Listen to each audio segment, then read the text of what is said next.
அவன் எவ்வளவு கஷ்டப்படுகிறானோ அவ்வளவுக்கு இந்த துனியாவில் அவனுக்கு நான் கொடுப்பேன். அவனுக்கு கொஞ்சமும் குறைவு செய்யப்பட மாட்டான்.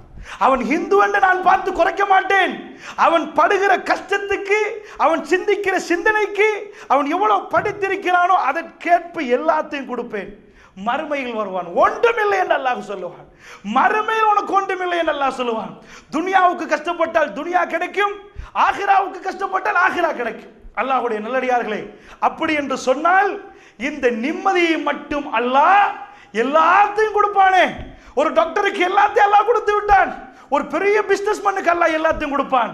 ஆனால் அவன் தேடி திரிகிற நிம்மதியை மட்டும் அல்லாஹ் கொடுக்க மாட்டான். அது யாருக்கு என்று சொன்னால், யாரு நேரான பாதையில் பயணிக்கிறார்களோ அவர்களுக்கு மட்டும்தான், இந்த நேர்வழி அடைந்தவர்களுக்கு மட்டும்தான் இந்த நிம்மதி என்று சொன்னால், அதை எப்படி அல்லாஹ் கொடுக்கிறான் என்பதை